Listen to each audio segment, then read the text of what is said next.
We're going to start off with a few announcements from our counties. And first up is Sumter, Mr. Bob Herr. Good morning, Democrats!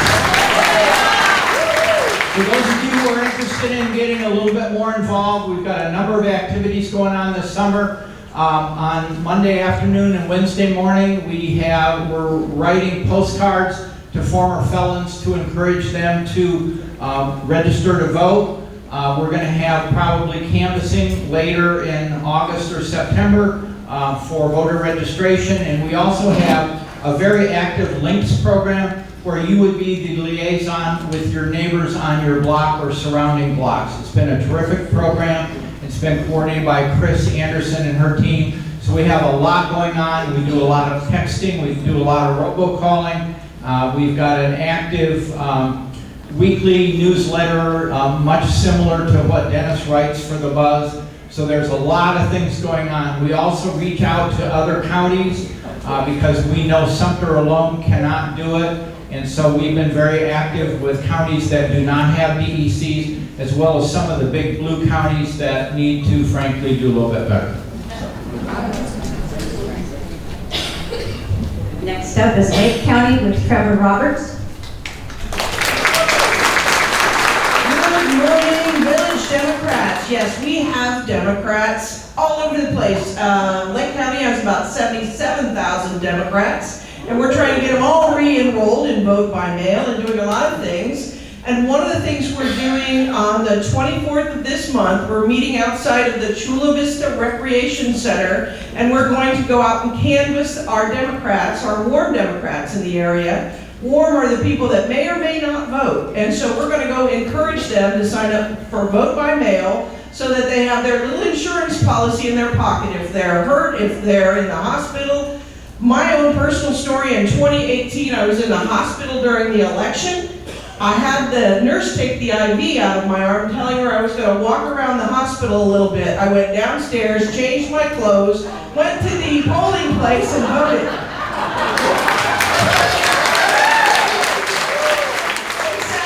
Exactly. That's how important it was to me, so I snuck out. So you guys, or anyone you know, doesn't have to sneak out of the hospital. I encourage you to sign up for vote by mail, because you know what, if you have one of those in your hand, you can use it, or you can walk it into the polling place and turn it in and vote in person. It's your insurance policy, and that's how I tell people to think about it. Please do that. And if you want to go help tell other villager neighbors, because we're only going to canvass the villages on the 24th, then we encourage you to show up, give 2 hours of your time, and just go talk to your fellow neighbors. The first time I canvassed in this area, I thought to myself, I'm not sure how I feel about going to strangers' houses.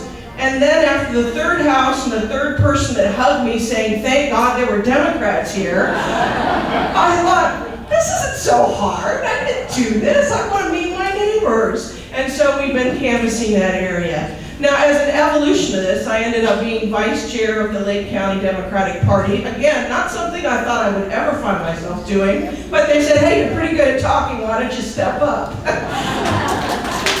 Thank you. And so, last but not least, if there's any Lake County Ward 1 Lady Lake residents in here, I want to let you know that next week I'll be putting my paperwork in to run for Lady Lake Commissioner.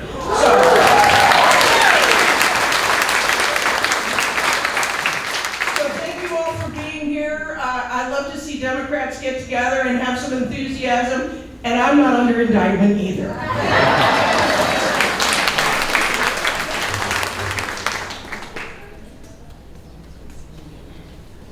Your halter, where are you? I'm here. Come on up. What do you want me to do? I wasn't sure.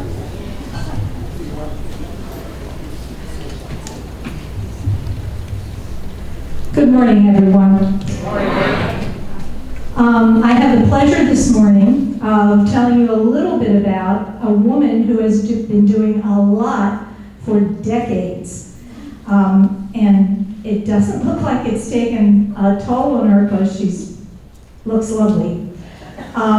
Amy Weintraub is a seasoned, award-winning organizer. who has worked most of her adult life identifying, educating, and activating citizens towards social justice. And this stuff is all about social justice. She is heavily involved with the League of Women Voters, St. Petersburg, and the statewide Floridians for Reproductive Freedom Coalition, and was a key leader of the Women's March in St. Pete in 2017. And ladies, we remember that January, that time of year when we had a new person coming into the presidency. That march saw more than 20,000 people gather to advance women's issues, the largest public protest in St. Pete's history. Prior to moving to Florida in 2015, Amy lived in her home state of West Virginia, where she led efforts within organizations such as West Virginia Free, West Virginia Focus, Reproductive Education and Equality. So if you were looking at this paper, you'd see all those letters and understand that West Virginia Focus, Reproductive Education and Equality is WV Free. Covenant House of West Virginia and Planned Parenthood. So she's worked in all of those. Amy lives in South St. Petersburg with 3 felines and her spouse, Mark, with whom she's raised 2 children, a lovely young woman who is here today, now young adults. Amy's one of the leaders of Floridians Protecting Freedom, the statewide abortion rights ballot initiative campaign. FPF is striving to get a constitutional amendment to limit, and this is in quotes, limit government interference with abortion. We always thought that healthcare issues were between you and your physician, and the government has inserted itself, and that's wrong.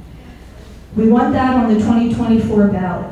If passed, such a measure will ensure that Floridians have the freedom to make their own personal health care decisions without interference from politicians.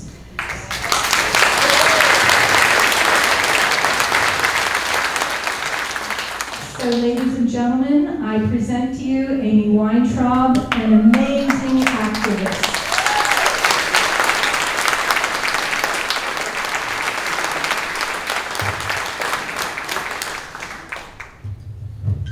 All right.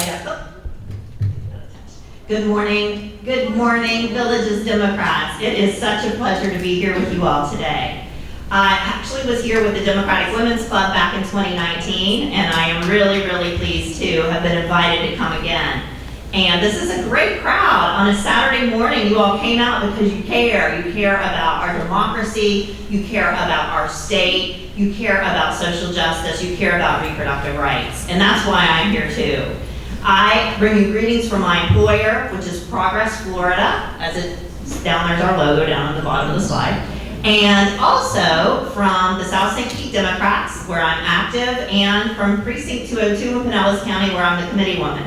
So I am really, really pleased to be here among fellow Democrats. I just want to mention that I'm going to be referring to a variety of resources around during this presentation, and all of them are available online when I make reference to it at this one link tree, which is at the bottom of the slide. And you'll see this link tree website again and other slides, but if you go to this one place, I'm going to read it out loud just so you'll have it if you can't see it. Maybe you could take a picture of the slide if you can zoom in. But it's http and then https linktr.ee/FL-Repro-Action-Kit. Feel free to stand up for a second or move up to the front to take a picture, and it'll be on the last slide too. So there'll be opportunities. All right, so I'm really, really proud of this, and I hope you are too. This is directly from our national platform. This is what we stand for as Democrats. I'm just gonna read it word for word. We believe unequivocally, like the majority of Americans, that every woman should have access to quality reproductive health care services, including safe and legal abortion, regardless of where she lives, how much money she makes, or how she is insured. Democrats believe this. They believe in reproductive freedom. And you know what I like best about this platform statement is the last part. regardless of where she lives. No matter if she lives in Florida, or she lives in Washington State, or in Massachusetts, we should all be able to access the same level of health care, which includes abortion, because abortion is health care. Also, I love that it says how much money she makes or how she is insured. The people with the fewest resources who are dependent on Medicaid for their insurance should be able to get the same level of access that those of us with private insurance do. If our private insurer covers abortion care as basic health care, then so should Medicaid and Medicare. So anyway, I love our statement. We can talk for ourselves. Oops, there we go. I'm getting used to the clicker, so bear with me. All right, just to make sure we're all on the same page, let's review quickly where we are with abortion access in Florida. So this past legislative session, you all know that ridiculous Republican-filled, anti-abortion, extremist-filled legislature passed a near all-out abortion ban, a 6-week ban. Now, for those of us who menstruate or have menstruated or know people who menstruate, know that not everyone operates on a 28-day cycle. And that for many, many people, they could definitely be 2, 3, 4 weeks late before they even realize that they're pregnant. And then with the 6-week ban, that means that abortion would not be available to them in our state. This is a near all-out ban that has passed. Now, it is not the law of the land yet. In Florida, because the 15-week ban that was passed last year in 2022 is being fought through the courts, the 6-week ban has not been allowed to go into effect. So we're waiting on the state Supreme Court to rule on that. Once they do, the 6-week ban will go into effect 30 days later. So right now, all of our abortion providers are providing care up to 15 weeks. And so if you know someone who needs that, reassure them. There's a lot of misinformation out there that it's now already a 6-week ban. That's not the case. But it probably will be. Oops. And that's because of these people. This is our Florida State Supreme Court, and you all know that these are a bunch of DeSantis appointees. They are much, much more likely to have a pinched view of the privacy clause that already exists in our Constitution. The privacy clause, up until now, has protected abortion rights. Supreme Court after Supreme Court, or I should say case after case brought to the Supreme Court, has been ruled that the privacy clause protects against onerous restrictions. But now the court looks very different. How many black people do you see on this? 1. How many women do you see on this? 2. This is not a court that represents the demographic of Florida. And as I said, they're all extremists appointed by DeSantis. They will rule on this case late summer, early fall, and we are not optimistic they're going to decide in our favor. And by ours, I mean the people who brought the lawsuit, and that would be Planned Parenthood, several independent abortion providers, including Bread and Roses in Gainesville, and also the ACLU. And again, after 30 days after their ruling is when the 6-week ban will go into effect, and that is when we are going to have a serious public health crisis on our hands. Not just for Florida, by the way, but for people throughout the whole South. Because as you all know, Florida has been a safe haven for abortion. We are one of the only states in the South that still offers abortion care up to 15 weeks. And people in Georgia, Alabama, Louisiana, Mississippi, Tennessee, Kentucky all travel to Florida regularly for care. There's been a huge uptick in the number of out-of-state patients seeking care here. The next thing I wanted to touch on are these anti-abortion pregnancy centers. And these are entities that exist all over Florida. There are nearly 200 of them. And they exist to talk people out of abortions. Now they pose as reproductive health care centers or counseling centers, but their mission really is to shame, cajole, lie, whatever they can do to keep people from accessing abortion. Like it says on the slide, I consider them the foot soldiers of our opposition. They are the base camp for the anti-abortion movement, and they exist in nearly every city or every county in Florida. Here are the ones in the counties represented by the villages. Now, you may look at this list and be like, well, I know where that place is, or you might even think, I've been donating to that place. I had no idea that that was an anti-abortion operation, but they are. And the way that I know this is because they appear on the list of the syndicate of anti-abortion centers that are getting state funding. You may be like, are you crazy? These places get state funding. They're not real healthcare providers. They're not even real counselors. Why would they get state funding? And it's because the anti-abortion movement has our legislature around their fingers. And they have been, wrapped around their finger, I should say. They have been getting money for over, I'd say since 2012, and it was codified in 2018 that they would get $4 million a year as part of our state budget. Well, with the 6-week abortion ban bill, they added on something else. This year and going forward, they're going to get $25 million a year. Now, I want to remind you, these are not places that provide comprehensive health care. Could you go there and get information on birth control? Nope. Could you get a referral to an abortion provider? Absolutely not. Could you get an abortion? No way.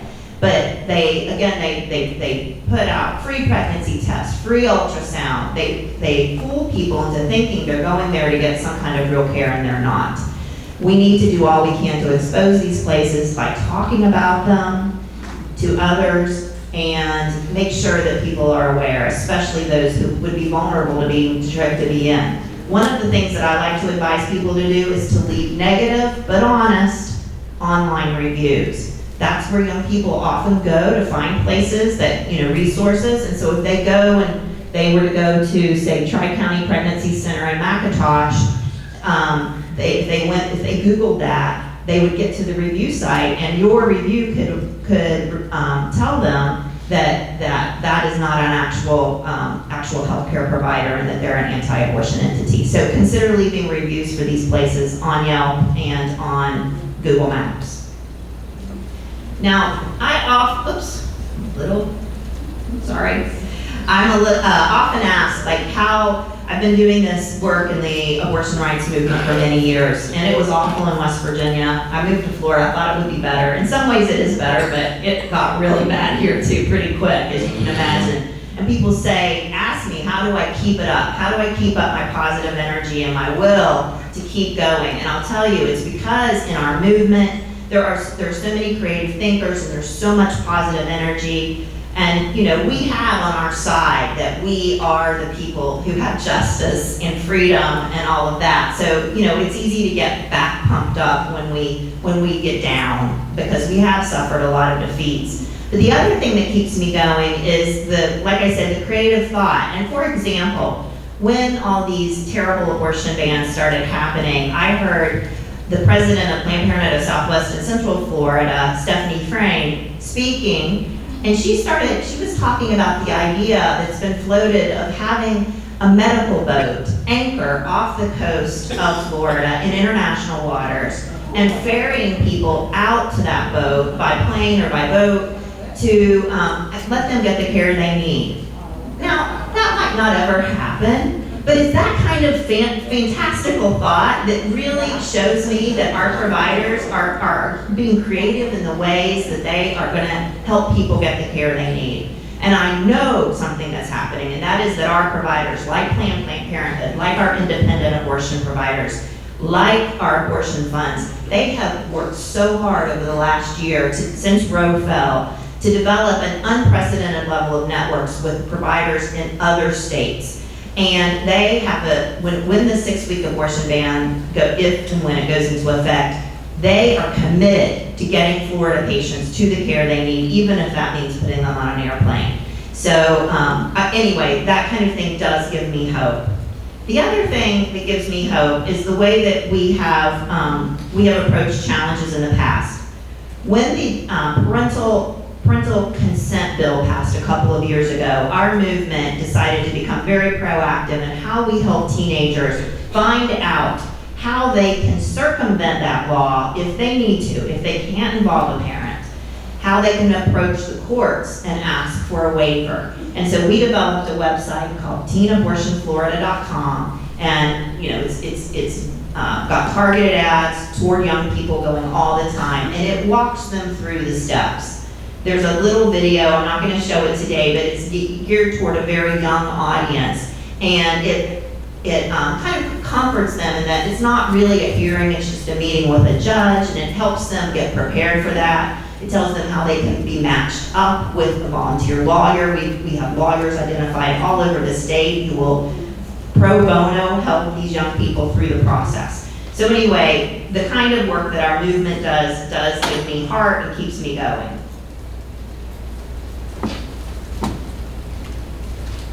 The other thing that keeps me going is that we have advances in abortion care that did not exist pre-1973, pre-Roe v. Wade. And because of medication abortion pills, I know we will never, ever turn back to pre-Roe times.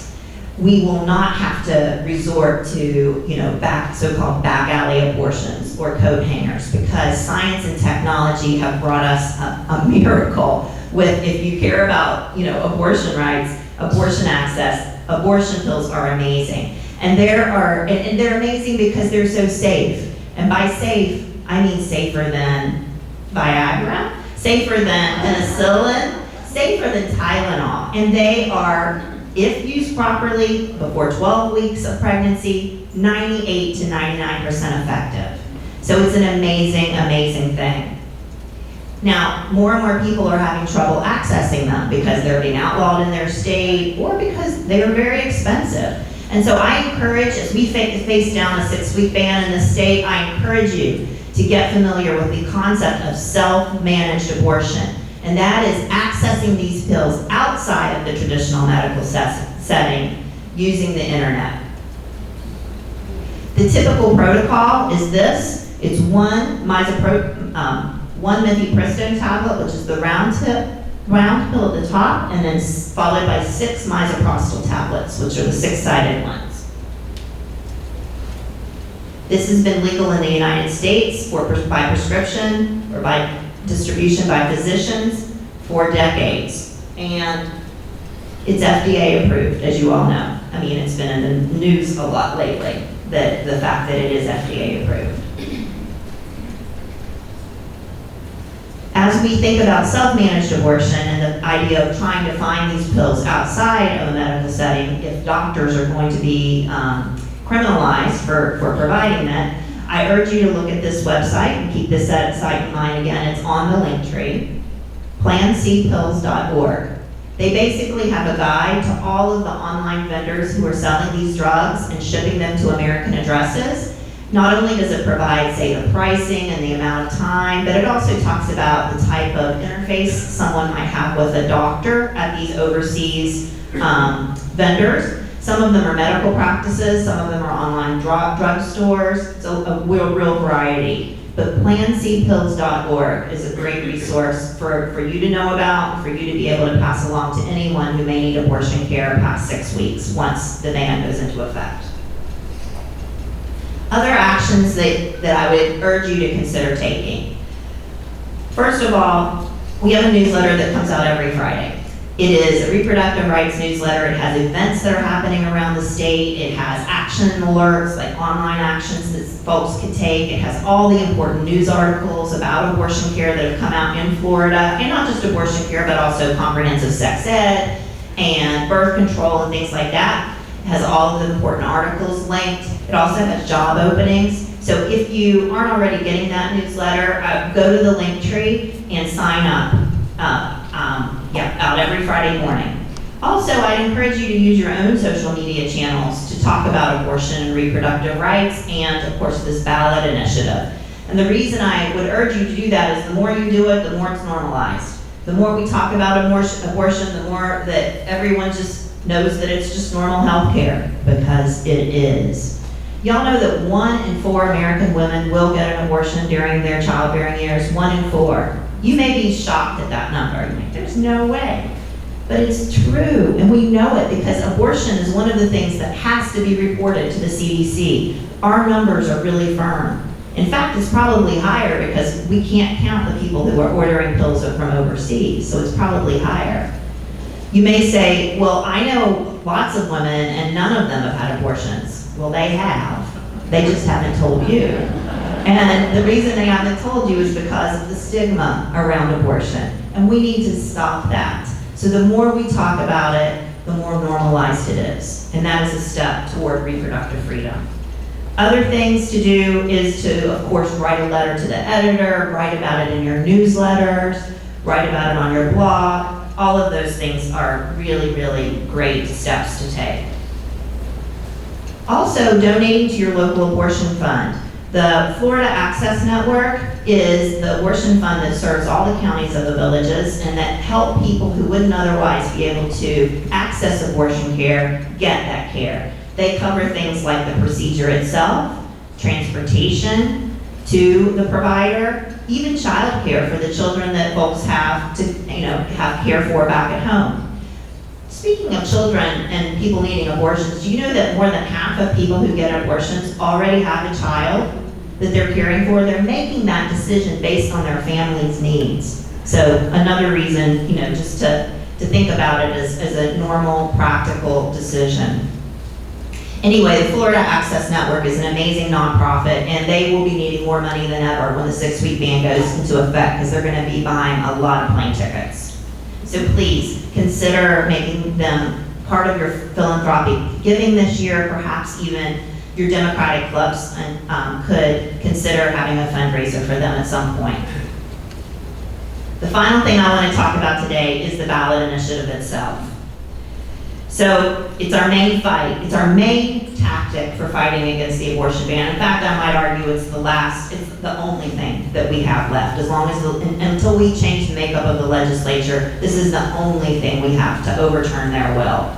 And it's a way of us turning the will of the people back to them instead of leaving it up to these legislators who do not represent the majority of Floridians. Poll after poll shows the vast majority of abortion support abortion access. You may have seen that FAU poll that came out late last year indicating that 67% of Florida voters believe in abortion access. That number is even higher based on our own polling and research that's happened since the 6-week ban was introduced.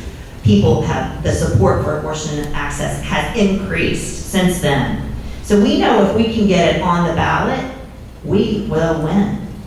But we got to get it on the ballot. Yes.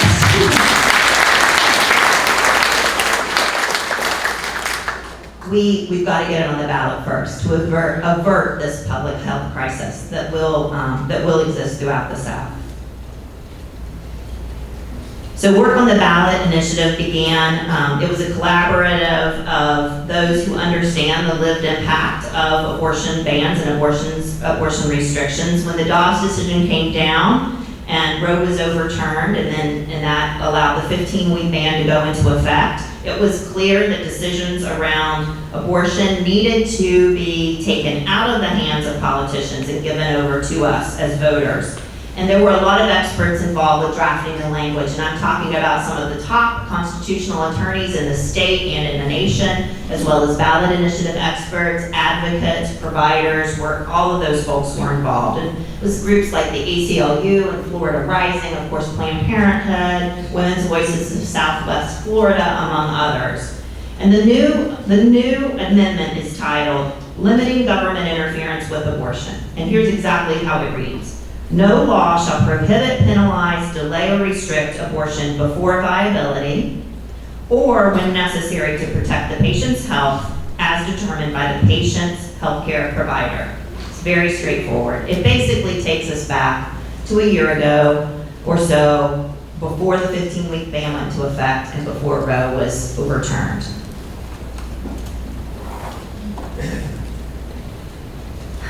So, petition collection. It's an intense process. We're going to need about 900,000 valid, complete petitions to get the abortion amendment on the ballot. And we need 25% of those as soon as possible in order for the Florida Supreme Court to begin its review. These petitions cannot just be from major metropolitan areas. They have to be from the law requires that they be from a variety of congressional districts. So I have some good news. If you count the 26,000 petitions that have already been collected by volunteers and the 35,000 petitions from last week that paid canvassers collected, along with the 40,000-ish that were collected this week by those folks, we have amassed 100,000 petitions so far, and that's in 3 weeks.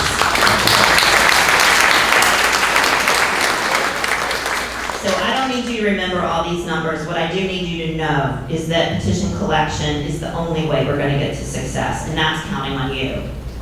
Some things I wanted to talk about. There are a lot of hubs around the state where folks can collect material, can get blank petitions, as well as to hand deliver complete batches of completed petitions.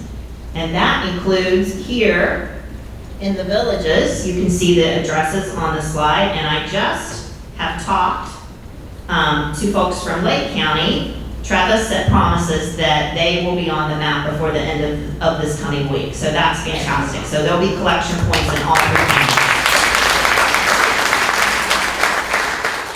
I know you all, some of you probably were handed petitions when you came in, or you already have signed it or whatever, but we need you to get more. There's some over here at this table. Get them before you leave. Get 10, get 20, get 40, get as many as you can. And take them to your neighbors and to your friends, and take them to club meetings, not Democratic club meetings. I mean, yeah, take them there, but probably most people there will assign other club meetings. Make an announcement.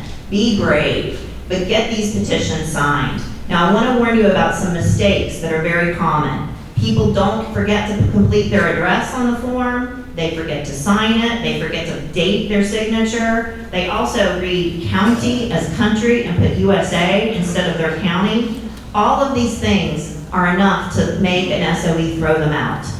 Please have your people look at it very, very carefully before they give it to you. Look at it with them. Make sure it's complete. Don't let them walk away. And I will take questions at the end or comments, okay? Don't let them walk away without that. We're seeing about, right now, our yield is pretty good. Only 7% of the forms have problems and are going to be thrown out. We would like to get that even lower, so please take your time.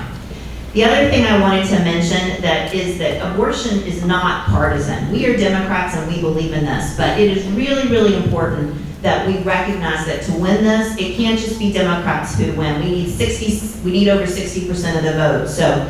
And you know, Republicans need abortions too. There are many Republican women who support abortion access, so don't be dissuaded from asking them about it. You just never know who will sign these. When we're out in public, the most important message to talk about is that we want government out of people's personal healthcare decisions. That resonates with Floridians. Yes.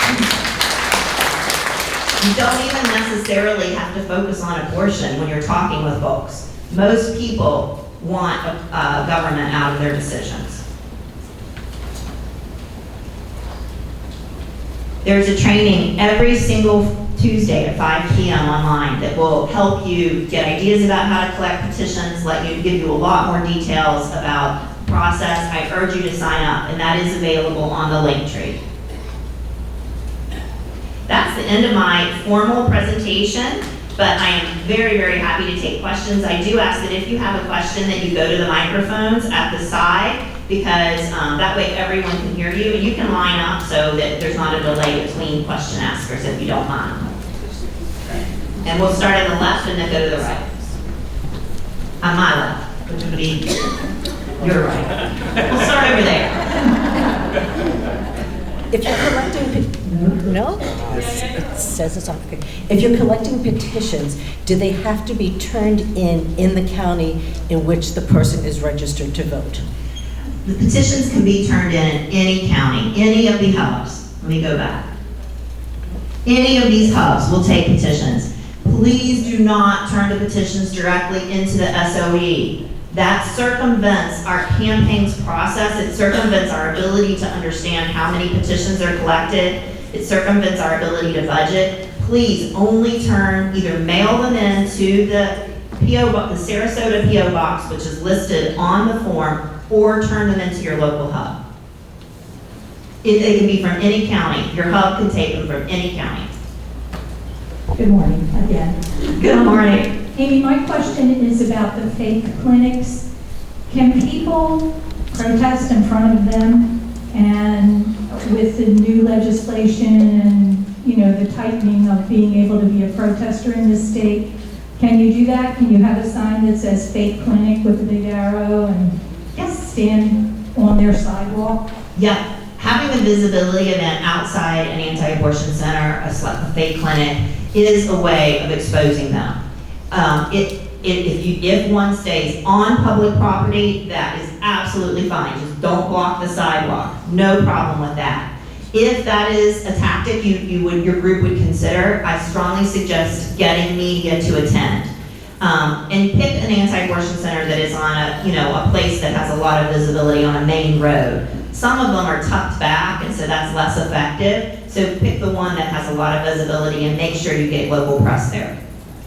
Over here. Good morning. Good I morning. was handing out petitions, and I had a question from several people as to whether or not the color of ink made a difference. Please use blue or black ink. Please use blue or black ink. Thank you. My question is related to the cost. When the government is telling these women that they have to have a child, who's paying for the pre and postnatal? Yeah, it's ridiculous, isn't it? When my daughter and I went up to testify. My daughter's here, Caroline, up here, and I thank her for coming down from UF to join us today. Yay, Caroline. When we went to testify in Tallahassee, we brought this up. Like, come on, legislators. You're forcing people to stay pregnant. You're forcing them to become parents. They don't want to. They can't afford it. How? Who's going to manage this? And those Republicans would say, oh, well, we have a wonderful birth to 3 program, and that's why we have Medicaid as available to pregnant women. So we have it all covered. Seriously, that was their response. As if the so-called safety net offered by the state of Florida is sufficient, when we all know it is not. Maternal health, Florida's ranked one of the lowest. We have one of the highest rates of maternal mortality, especially among Black women and low-income women. It is a travesty. They have their head in the sand. So if I understand this, we're creating welfare moms that are going to be denigrated, and that's just perfectly okay. Apparently so. Apparently so. We've got to change the makeup of this legislature. The hypocrisy there is unfathomable. Okay, over here. The Plan C you put up where you can get information about overseas clinics and whatnot, what is the legal status of somebody who takes advantage of that? Are they at legal risk? That is such a good question. And I'm so glad you asked it, because I should have said there is legal risk involved. In Florida, abortion care is in the legislation that abortion care can only be provided by a physician who is, of course, certified to provide that care in Florida. So there is some legal risk with managing one's own abortion, especially in those populations that are already over-policed. Black women, undocumented women, gay women. Those would be the type of people who could be targeted. And by targeted, I'm talking about if they had some complication and had to go to the ER, which doesn't happen very often, just in a tiny, like 1% of the cases, and they disclosed in the ER that they had self-managed, they had taken the pills, and an anti-abortion doctor or nurse decided to call the police, and an overeager local prosecutor trying to make a name for themselves decided to bring charges. All those things would have to be in place, but they could. There is a chance. It's not happened in Florida, but it could happen. So I don't want to pretend like it is risk-free, but I will tell you that thousands and thousands of Floridians are getting these pills delivered to their houses, and we haven't had any arrests so far. I hope that explains it. Morning. This new bill is going to be that you can have an abortion up to viability. My question is, that's a very open term, determining viability. But the question is about viability, and like our ballot initiative calls for abortion to be legal up to viability, which was the case a year ago in Florida. Viability is very, very well documented in medical terminology, in medical journals, as well as in the law. It was the national law of the land until last year. And so we feel that this is this is not vague, it is very clear what viability means. And we want to stand on that former case law rather than having to name a certain number of weeks or anything like that. So our constitutional lawyers feel very, very confident that viability is the way to go, and they are ready to defend it. Okay, I did that because I had Googled it and I got a range. Well, I would say, Roe defined it as 24 weeks. Okay, So, okay. And then my second question is, if a woman has problems, say, something wrong with the fetus after viability, would she still be able to get the abortion for her health if she has cancer and wants treatment? yes, let me go back to where I have the exact language of the measure, so I can read it to you exactly. I'm not going to find it in my notes quickly enough, but you might remember it says up to the point of viability or as deemed to protect her health by her physician. So yes, it would be past viability if necessary. Thank you. Sure. Question, assuming the 6-week ban goes in or actually applies to any length ban, how do you count the 6 weeks? Is that from conception? Good question. There, technically, it's from the first date of the last menstrual cycle. So some people say it's really a 4-week ban.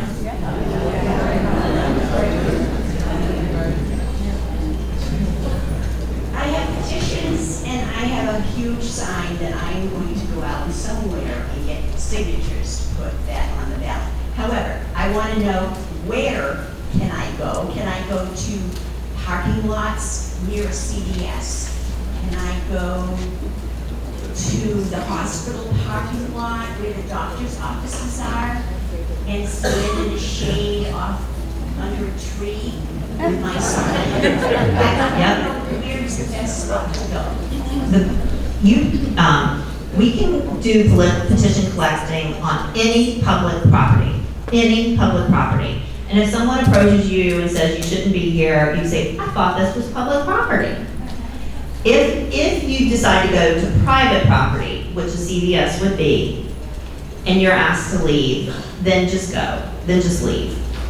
I have a friend, Elaine Technary in Pasco County. She's the president of Pasco now. She lives in a very red area. She has a big sign, the NOW, National Organization for Women, the brown sign that says keep abortion legal.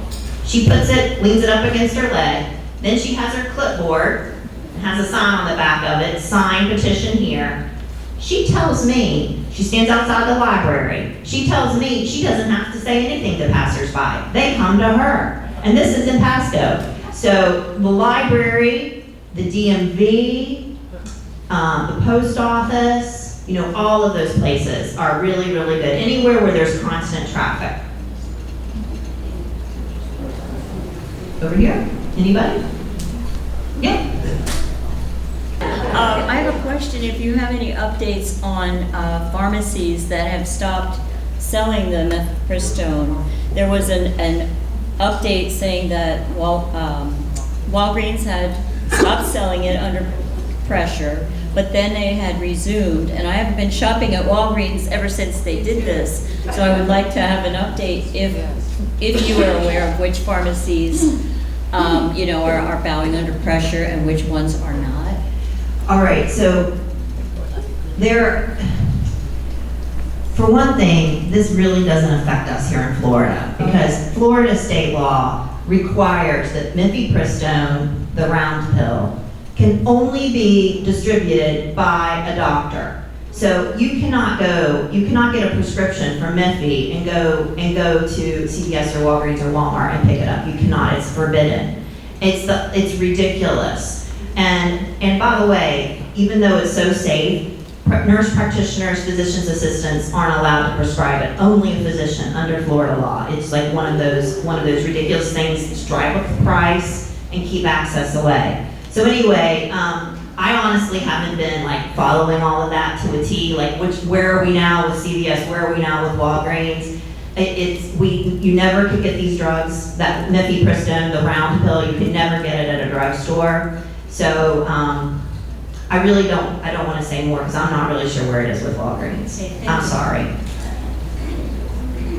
My question is in regards to physicians that we know as OBGYN and their training.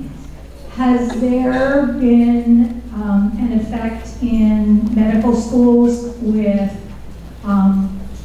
people going in who normally would have wanted to train in that specialty and choosing not to, or medical schools having pressure applied to not do training in those procedures? I just want to know, what has all this done to people who normally would have seen that as what they wanted to do?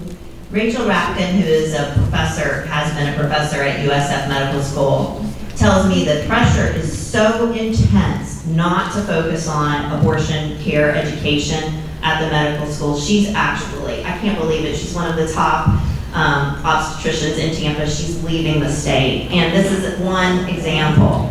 The medical schools are being really pressured not to offer any instruction in this. Planned Parenthood is now opening its own training center where doctors can go and get this care, but it's not part of their medical school training. They have to go on their own. They have to pay for it on their own. It's outrageous. It's also impacting, I haven't seen any numbers, but anecdotally I'm hearing that the medical school admissions are down because doctors don't want to come to the red states to get or students don't want to come here for their medical education because they know that they're going to be missing parts of it.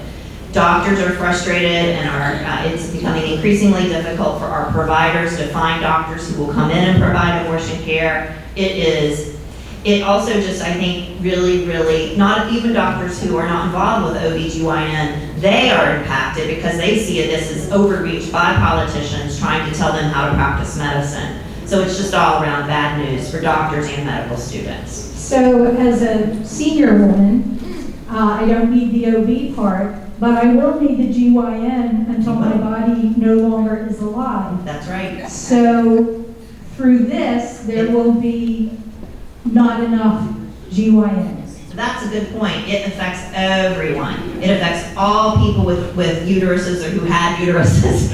It is a very, very serious impact on the entire healthcare system of Florida, no doubt. Nobody's over there, so one over here. Yes, good morning. I'm looking at the form and wonder if you can address the issue of possible misdemeanor if somebody's filled it out more than once. Can you read that whole sentence just so we can hear it? The sentence is at the bottom. It is a first-degree misdemeanor to knowingly sign the same petition more than once. The key word there is knowingly. If you knowingly sign it more than once, it is a criminal. But if you signed it, let's say someone signed it last month and then October rolls around and they're like, did I sign it, did I not? And you send it in, it's okay.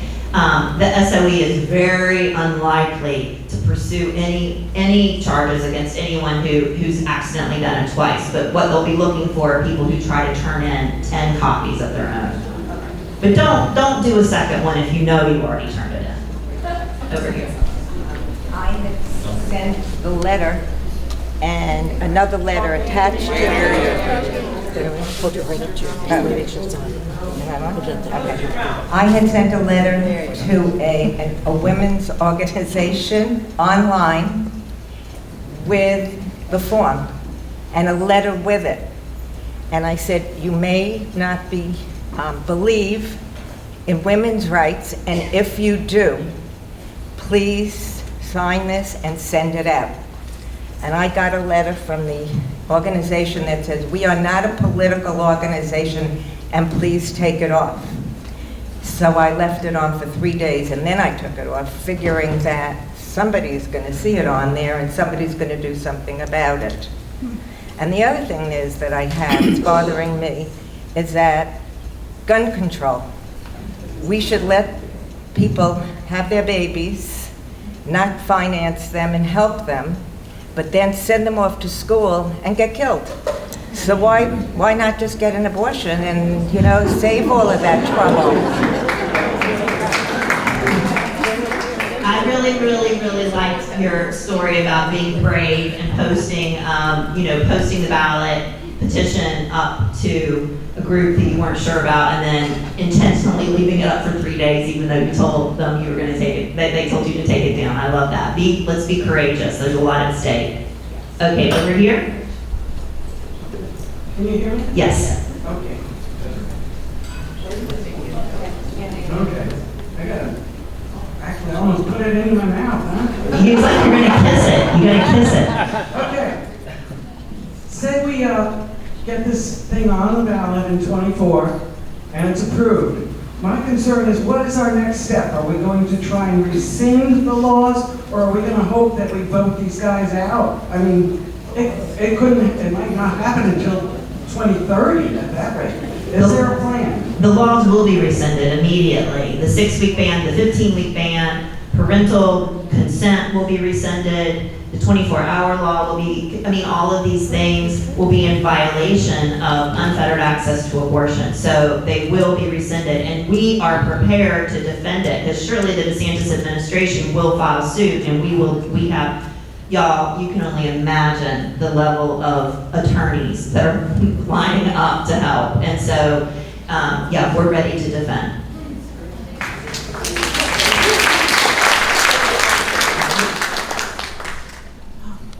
I know that in Mexico there are a group of women that provide abortion pills, I believe across the border. What are the ramifications to someone like me? I don't need an abortion, but I'm willing to provide that to women who do need it. Can I access those pills, and what is my legal liability? There is a lot of legal liability with that, because I'll remind you that in Florida, only physicians can provide abortion pills. And so there are brave people doing that kind of work, but they are taking on a true legal risk of, medical or impersonating a doctor, medical malpractice, blah, blah, blah. So be very, very cautious as you do it. If you do it, if anyone does it, I shouldn't say you, if anyone does it, and be sure to, have full understanding of what you're getting yourself into. Consult with certainly with that group. Is it called Los Libras in Mexico? Anyway, they be sure to talk with them and get good legal counsel before going down that path. I do offer, I'm about to go on a 3-month leave of absence, but when I come back in the fall, I do offer monthly self-managed abortion, self-managed abortion, safe and supported, train-the-trainer sessions. And basically my goal is to spread the word about self-managed abortion, not to promote it or encourage its use, but just to make sure people have the information they need so that they can access these online providers on their own. What they choose to do with the information is on them, but I can at least provide information that is widely available in the public realm. And so that might be a way that you, if you're interested in this, get involved without bringing on a bunch of legal liability. So I heard a lot of questions. Can you hear me? Yes. I heard a lot of questions about where to do to bring the petitions. Mm-hmm. I used to canvass professionally for the ERA, and so one of the places they used to send me a lot were college campuses. Another was the DMV. It's a place where people are stuck for a long time. They come in and out. Also, Target, the mall. Any special events, so if there was, a Renaissance fair, I went to a Norwegian culture day, that kind of thing. Any kind of big special event that people were coming for the day, and also another thing, a lot of people, if they're squeamish about signing, remind them that this is just to get on the ballot. Tell them, well, do you believe people have any choice about this? A lot of people are actually more reasonable than you think, and even if they're not sure about it, they will still believe in giving people the options. So that's another thing. And then beyond that, I know we can't actually say this here today, but people were talking about the whole issue of governments requiring people to have children and then not providing it. I believe the scholar, the late great scholar George Carlin, had a very succinct way of referring to that, and you can look it up on your own. All very, very, very good points. Thank you so much. Over here. Hi. I remember after the ballot initiative was passed to allow felons to vote, then the legislature passed a law and then people were arrested. Is there any concern that after this ballot initiative passes, hopefully, that the legislature can fight back and do something to nix it? We learned a lot of lessons from Amendment 4, from the Felons Voting Rights Restoration, what happened there. And that has been front of mind with all of the experts who are working on this. They feel that what they've come up with is the tightest that it can possibly be, and they are ready to defend it. They believe that this is the most foolproof as far as legislators mucking with it.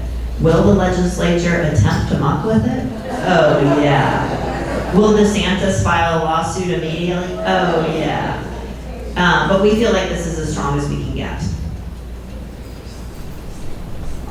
Yes, I'm not particularly fond of the phrase "follow the money," but it does seem to be true. We've already talked about the limits this is placing on the medical professions and some of its subspecialties. It also really affects other healthcare providers. Nurse practitioners clearly are cut out of the pie, their share of it. Has impact on psychological counseling. Will psychologists or other professionals be intimidated in some way if they provide this? So what I'm wondering is, all these organizations generally have lobbyists at the state level. They also have them at the national level. So are you seeing professions that are impacted or potentially impacted by this legislation stepping up and objecting to it? The Florida Medical Association quietly helps, but they do not come out in this level of support that we really need. They never do. It is a real disappointment. The Nurses Association, pretty much the same. Even the social workers associations. We need them to be front and center. Now, individual providers will come. Doctors of all types, abortion providers, non-abortion providers, will come and testify. They do a masterful job of giving live testimony to the legislature and informing them of the terrible impact that these restrictions will have. But we don't see the coordinated response that we really would have hoped for from Florida Medical Association. It's my suspicion that there are some anti-abortion physicians who have gotten themselves in a position of influence and are holding them back. But I'm sorry to have not a great report on that.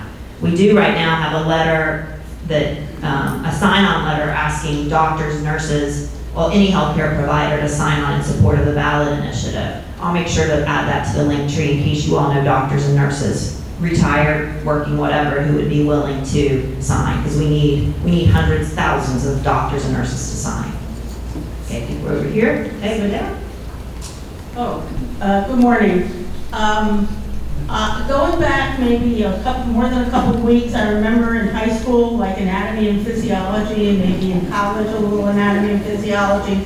And I do remember that there's two things that cause a pregnancy. And so I was wondering, I really had to go back far to think of that. And I'm wondering if there's any initiative to make the other half accountable.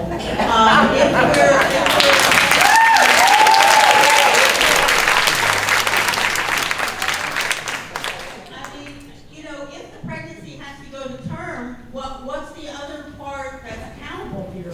Yeah. Well, I will, that's that. Well, for one thing, I have a lot to say. There are a lot of thoughts running through my head. For one thing, you know, when it comes to pregnancy, of course, it is the person who's pregnant who has the say, and it's their body, and only they should be able to make the decision about what to do with the pregnancy, no doubt.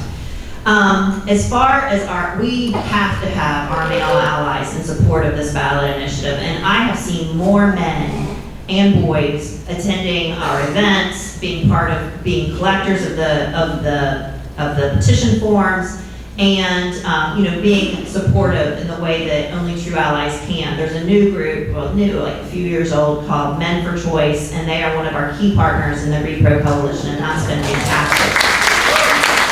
They have a big office in Miami, and it's a fantastic group. But the other thing that when I talk about males taking more responsibility, there is a doctor, I don't know if y'all have heard of him, and his name is escaping me, but he is I guess a doctor he does vasectomies, and he basically has taken this, it's like his mission to offer vasectomies as widely as possible across the state. And he travels, you've seen his big billboards, I think it says like Vast Web or something out on the interstate. And he has an RV and he travels around and he'll do vasectomies in towns all over the state. I think, and in fact, he takes the show on the road internationally, and I will get your leader his information, because he would be a freaking fantastic guest speaker for you in the future.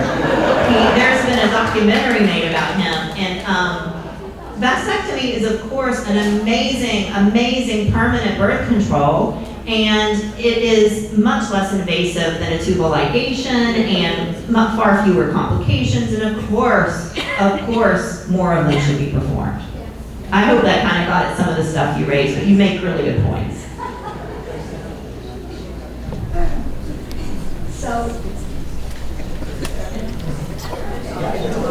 So back in the 70s, there was a group called the Janes who used to help women get abortion access before it became available to people. So there's a current group, kind of resurgence of that, called helpjane.org.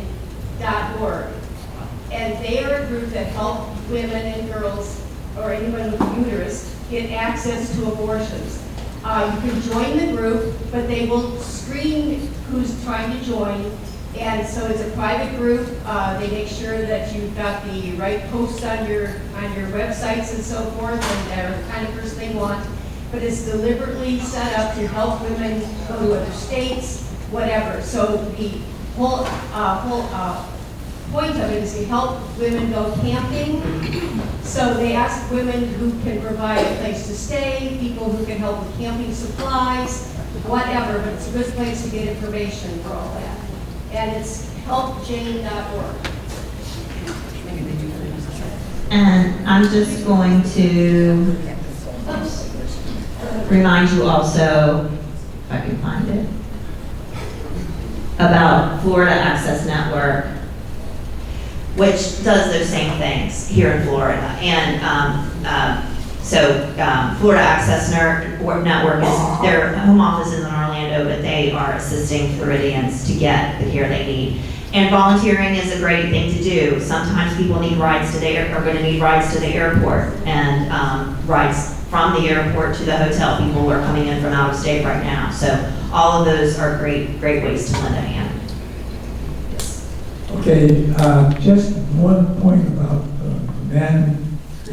Yeah, men having responsibility, yes. Make them pay.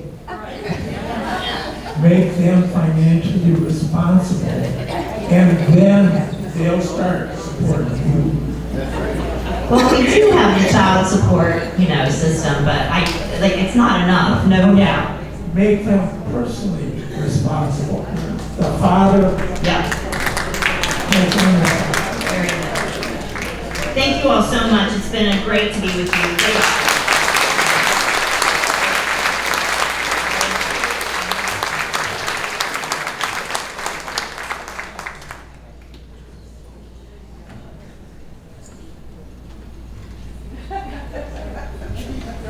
speaking short. I'd like to introduce a person I know very well, my husband, Dennis Foley, who's going to give you the buzz.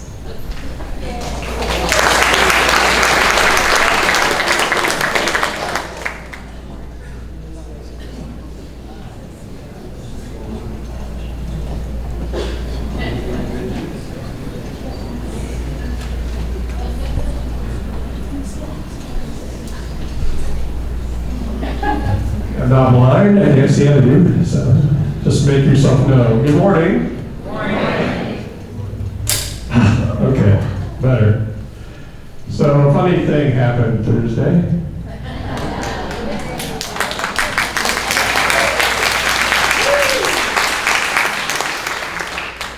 Donald Trump told the truth. Isn't it odd to announce your own indictment on social media? In response, next slide, please.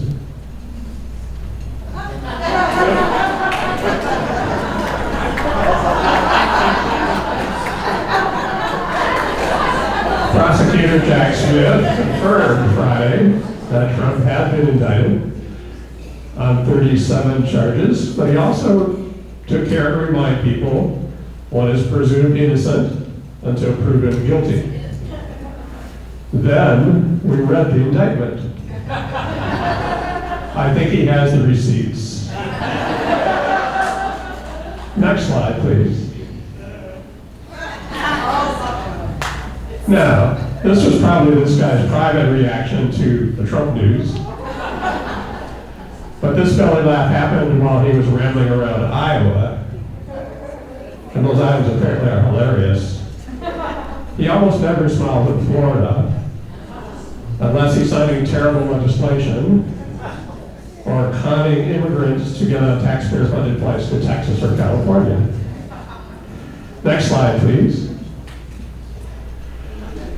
Our ever active chairman of the Democratic Party, Nikki Fried, thought this was a great way to show how DeSantis' glitchy social media campaign, President for President, launched, or didn't.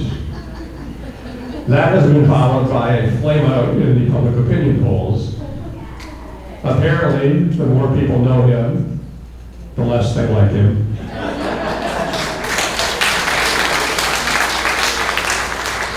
Next slide, please. So Ron's stump speech uses the word woke at least a half a dozen times in the first couple sentences. So if you want to have some fun, ask a Republican to define woke. I'm going to help you with that. Next slide, please. Here are the 10 symptoms of the woke mind virus. You read books, you embrace science, you like to share, etc., etc. Sounds awful, right? Next slide, please.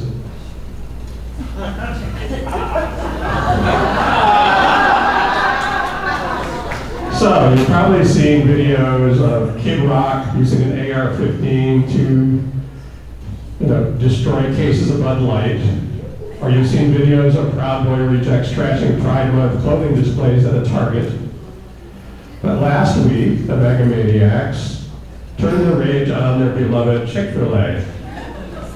Someone spilled the tea that the company has a diversity, equity, and inclusion page on its website, and a corporate vice president in charge of pursuing those goals in the company's training and hiring.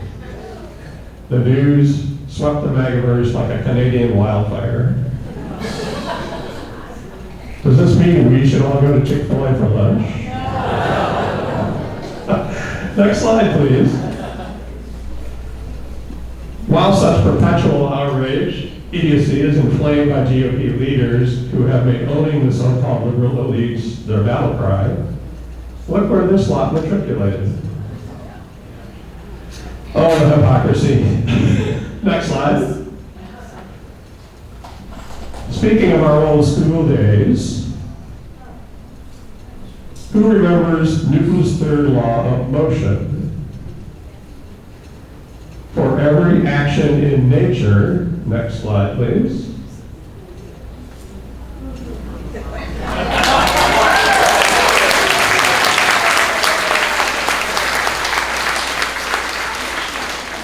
There is an equal and opposite reaction.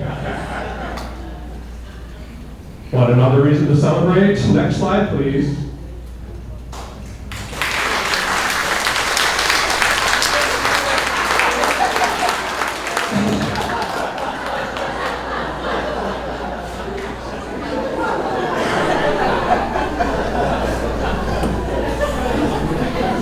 If I could be serious for just a minute, as John Lennon wrote in the Beatles song Imagine, you may say I'm a dreamer, but I'm not the only one.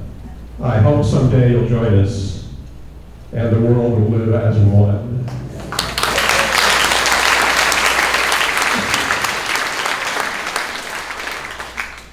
Next slide, please. These flags are proudly at the home of club member Nadine Wasney in my precinct 102. They remind us we have some serious work to do. The MAGAs prefer hateful authoritarianism. Ironically, that can help us win in 24 because they will continue to offend decency. They might walk away from their bronze orange idol if he goes to prison, or they might vote for him anyway. In any case, we could well use that to our advantage. But here's the thing, we need to do our work. We need to get people registered to vote. We need to get them to sign up for vote by mail. We need to go door to door and canvass. We need to get these constitutional amendment initiatives on the ballot because those will bring more voters who agree with us on the major issues to the polls to vote for our candidates. One more thing we can do.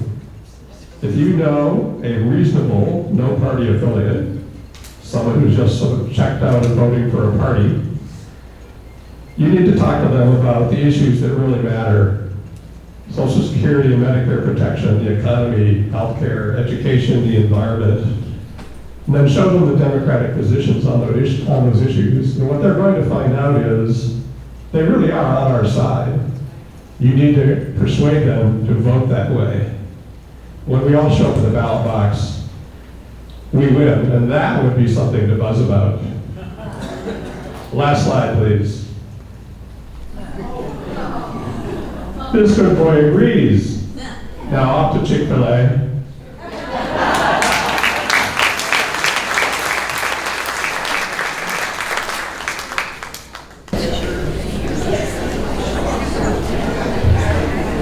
Hello, everybody. Has anybody actually read the Trump indictment? Excellent. For those of you who haven't read it, and I'll do this very fast, although there's a lot of material in it, the real gravamen of the indictment is involving when Trump moved 60 boxes that were spread out all over Mar-a-Lago upstairs into his private residence. This is after he got the subpoena, and then returned only 34 boxes to the storage area. The other 26 boxes were remaining in Trump's private residence, which is where the FBI found them. That is the key to the case. There's a lot of very thick gravy all over this boxes with classified information that have fallen apart. What Trump said in 2016, that is background noise. The evidence and the obstruction of the matter involves the moving of only 34 boxes back into the storage area. That's one point as you read it, and what you really need to listen to is that particular point. That is the obstruction. That's the obstruction of justice. There's also the issue of talking to other people about classified information. But the main thing you want to listen for is what happened when he only moved 34 or 36 boxes back. Point one. Point two, why is this in Florida? This is in Florida because Jack Smith made a very smart strategic move. That strategic move was filing in Florida because had he filed in Washington, Trump would have moved that the venue was not appropriate. He would have been denied, or in Washington, or else it would have been moved. And then if it had been denied, Trump would have taken an appeal. Delay is the way Trump is going to defend this case. Every issue that comes up in this particular case, Trump is either going to win, and he's in front of Aileen Cannon now, so there's a question as to whether he's going to win. But if there's an adverse ruling, it will get appealed, and then they will have to dig out the appeal, because Trump's strategy is to delay things until the 2024 election, at which particular point there will be, he hopes, a Republican, he hopes himself being elected, and then once he is sworn into the presidency, a Republican is sworn into the presidency, the Republican will dismiss the lawsuit. There's no defense on the merits, it's delay. And so what Jack Smith did by filing in Florida is that he cut out 2 to 4 months of Trump's delay. So that was a smart move on his part. The reason you would want to file in Washington, D.C. is because it's overwhelmingly Democratic. I say to the Lawyers Club all the time that Trump could be convicted on January 6th and for a jury in 20 minutes. And that would be 20 minutes only because they're waiting for lunch to be delivered. So now we are down here in a very interesting jurisdiction in Florida. People have talked about Palm Beach County and that it would be a Palm Beach County jury. Point number one, Palm Beach went for Joe Biden in 2020, 52 to 46. But the law provides that you take the jury pool from the counties in the district. And the Southern District not only includes Palm Beach County, but it also includes Indian County, and it also reaches into Miami, where there is a heavy Democratic presence. So when you hear people talk about a Palm Beach County jury, you should think, gee, maybe not necessarily. Just as an example, I tried cases in the federal court in Baltimore City, and for those of you who know Maryland, the jury pool that I took extended from Baltimore City all the way to the West Virginia border. It could be here also that the jury pool, notwithstanding it being Palm Beach County, actually reaches down into even more Democratic areas. So Smith cut 2 to 4 months out, watch for these boxes, and don't be overly concerned about what the jury pool is. Be concerned about what Aileen Cannon does. Thanks.